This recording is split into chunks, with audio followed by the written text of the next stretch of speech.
हाथी ने पुकारा भगवान को, हे गोविंद मेरी रक्षा कीजिए। तो हाथी की पुकार सुन के भगवान दौड़े। अब प्रश्न तो यही, भगवान दौड़ते हैं तो दिखते नहीं दौड़ते। और जैसे ही भगवान उठे, लक्ष्मी जी का कहा, पतिदेव अगर अचानक से तैयार हो जाए तो देवी जी तुरंत पूछ लेते कहा। तो भगवान नारायण उठे, लक्ष्मी कहा कहा। तो भगवान के मुख से निकला हाथी। कहना चाह रहे थे क्या? हाथी को बचाने जा रहा हूं। पर वैकुंठ में जब तक थे तब तक हा ही निकल पाया, और छी कहते कहते हाथी के पास आ गए। चक्र चलाकर ग्राह का मुख फाड़ दिया, और तब उनके मुख से निकला, थी को बचाने जा रहा हूं। बोलो जय सिया राम। हाथी हारे हो भवन बीच, और थी गयंद पास में। हा निकला वैकुंठ में, वो छी निकला त्रिकूट पर्वत के पास। जब आ गए उसके पास, चक्र चलाया, वो फाड़ दिया। हाथी को बचाने जा रहा। बताओ इतनी तीव्रता। भगवान अपने भक्त को बचाने के लिए, भगवान अपने भक्त से मिलने के लिए इतनी तेजी से दौड़ते हैं कि भगवान का दौड़ना कोई देख नहीं पाता है। इसलिए गोस्वामी जी ने उठने का वर्णन किया और हृदय से लगाने का वर्णन किया, पर गोस्वामी जी ने दौड़ने का वर्णन नहीं किया, क्योंकि देख ही नहीं पाए। भगवान राम ने भरत जी को हृदय से लगा लिया। प्रेम की सरिता में सब सराबोर हो गए। को किछु कहे न को किछु पूछा, प्रेम भरा मन निज गति सोचा। भगवान राम और भरत जी की मिलन हुई। देवता फूलों की बरसात करने लगे। केवट ने सूचना दी प्रभु को कि भरत भैया अकेले नहीं है, गुरुजन आए हैं, माताएं आई हैं, प्रवासी आए हैं, सब सैनिक आए हैं। तो भगवान राम गए, सबसे यथा योग्य मिले और वशिष्ठ जी ने महाराज दशरथ के स्वर्गवास का समाचार सुनाया। भगवान राम व्याकुल हुए, बहुत व्याकुल हुए। मरण हेतु निज नेह विचारी, हे अति विकल धीर धुर धारी। बाद में श्री जनक जी का भी आगमन हुआ। मुख्य विषय जो है, जो प्रश्न उठता है, प्राय लोग एक संशय करते हैं कि भरत जी लौटाने के लिए गए थे भगवान राम को, तो बिना लौटाए क्यों चले आए?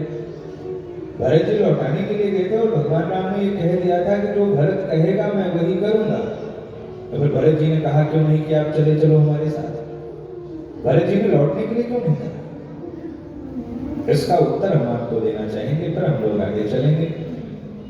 भरत जी भगवान राम को लौटाने गए थे, यह सोच गलत है।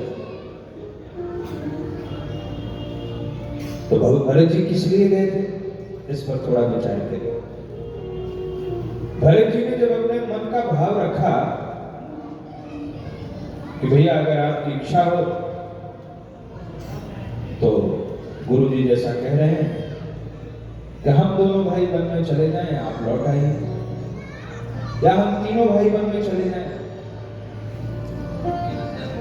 आप लौट आइए। तो भगवान राम ने एक बात कही वहां पर। भगवान राम ने कहा भरत अगर तू कहेगा तो मैं अयोध्या लौट चलूंगा, पर अगर तेरे कहने से मैं अयोध्या लौट जाऊंगा तो पिता के वचनों की अवहेलना हो जाएगी, और पिता के वचनों की अवहेलना होने से मुझे मानसिक कष्ट होगा। कौन सा कष्ट होगा? और अगर मैं यहीं वन में रहूंगा तो मुझे शारीरिक कष्ट होगा। अब तुम यह निर्णय ले लो भरत कि तुम मुझे 14 साल शारीरिक कष्ट में देखना चाहते हो कि सारा जीवन मानसिक कष्ट में देखना चाहते हो, यह निर्णय तुम्हें लेना है।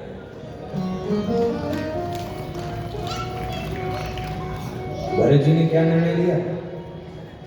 भरत जी ने सोचा अरे शारीरिक कष्ट तो व्यक्ति भूल जाता है, किसी का हाथ पैर दर्द कर रहा हो और मन प्रसन्न हो तो नाचने लगता है उठ करके, प्रसन्न हो जाता है।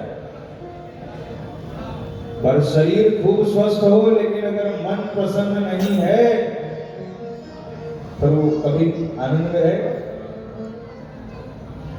ऐसे मान लो भगवान की कथा में कोई आए और मन खूब प्रसन्न हो, भले पैरों में दर्द हो, पर वह भजन सुन सुन के कथा सुन के खूब पुलकित हो गए, खूब नृत्य करेंगे, आनंद लेंगे। लेकिन अगर मन ही परेशान है, शरीर खूब स्वस्थ है, मन परेशान है, तो मन पर सब बेकार है। मानसिक कष्ट ज्यादा घातक है शारीरिक कष्ट। इसीलिए भरत जी ने कहा, जय विधि प्रभु प्रसन्न मन होई, करुणा सागर कीजिए सोई। जय विधि प्रभु प्रसन्न मन होई, करुणा सागर कीजिए सोई। जय विधि प्रभु प्रसन्न मन होई,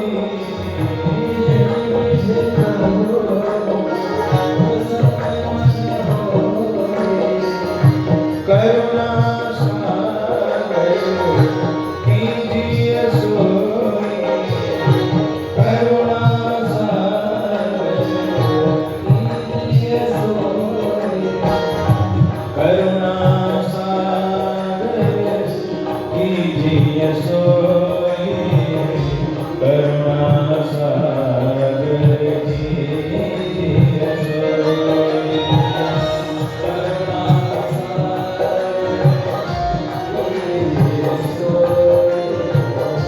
करुणा सागर।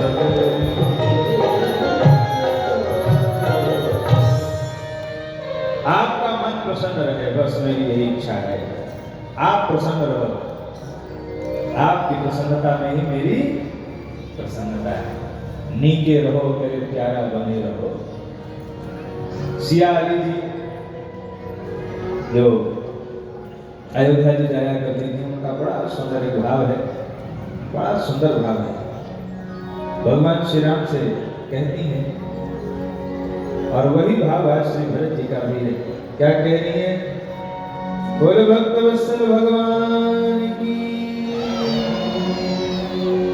नीक रहो मेरे प्यारा बने रहो, नीक रहो मेरे प्यारा बने रहो, नीक रहो मेरे प्यारा बने रहो, नीक रहो मेरे प्यारा बने रहो, नीक रहो मेरे प्यारा बने रहो।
चित्रकूट धाम की।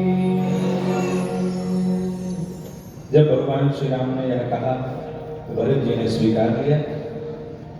भगवान राम ने कहा, भरत, मैं पिता की एक आज्ञा का पालन कर रहा हूं और आप पिता की दूसरी आज्ञा का पालन करो। संसार के लोग संपत्ति का बंटवारा करते हैं, आओ हम भाई भाई मिलकर के विपत्ति का बंटवारा कर लें। बांटी विपत्ति सबई नहीं भाई, विपत्ति का बंटवारा किया भगवान ने। भरत जी ने चित्रकूट में दर्शन किया। जो सब तीर्थों का जल लेके आए थे वह एक कूप में स्थापित किया जो भरत कूप के नाम से प्रसिद्ध हुआ है। जो भी भरत कूप में स्नान करता है, जलपान करता है, वह भव सागर को पार हो जाता है।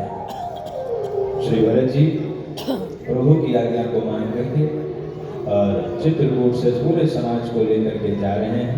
भरत जी ने कहा, प्रभु कोई आधार दे दीजिए जिससे कि मैं 14 वर्ष राजधानी में रह सकूं।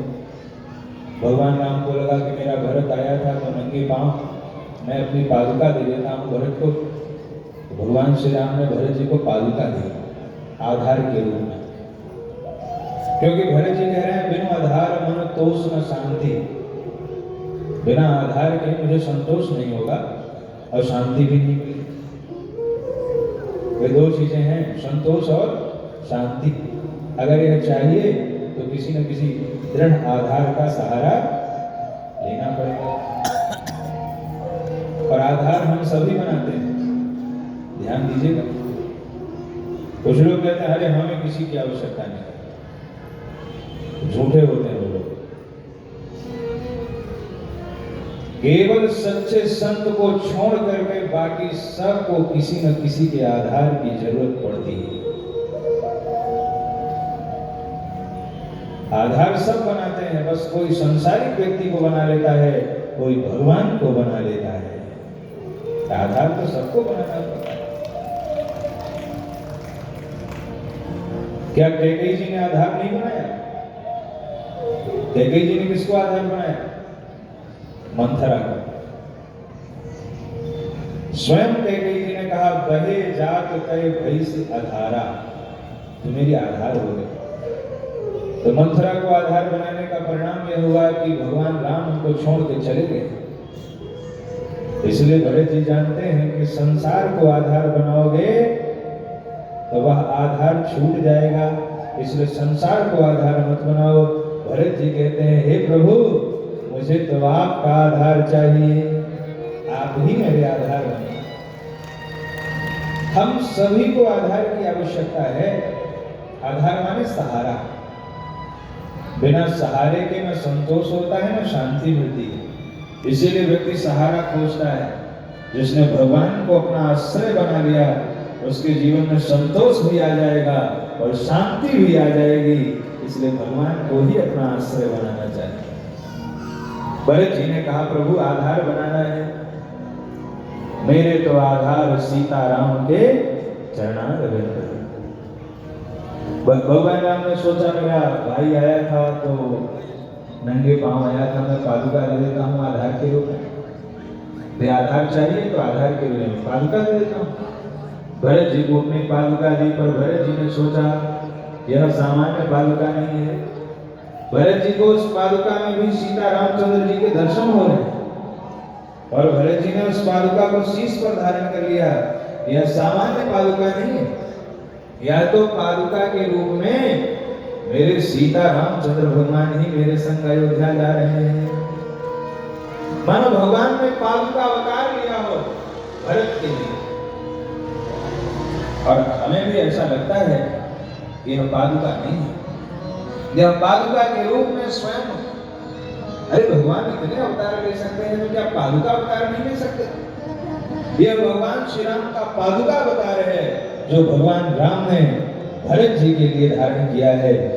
नित पूजत प्रभु पावनी प्रीति न हृदय समात, मांगी मांगी आय सुकरत राज काज बहुभान। भरत जी मांगते हैं आज्ञा, आज्ञा दो, पादुका आज्ञा देती है। इसका मतलब वह पादुका चैतन्य थी और पादुका के रूप में स्वयं सीता रामचंद्र जी। भरत जी से पूछा गया कौन है, तो भरत जी ने कहा अस सुख जस सिया राम रहे थे। मानो एक में उनको सीता जी नजर आ रही है, एक में राम जी। उसी पादुका को शीश पर धारण करके श्री भरत जी महाराज जा रहे हैं। शीश पे खड़ा अखियों में पानी, शीश पे खड़ा अखियों में पानी, राम भक्त ले चला रे राम की निशानी, राम भक्त ले चला रे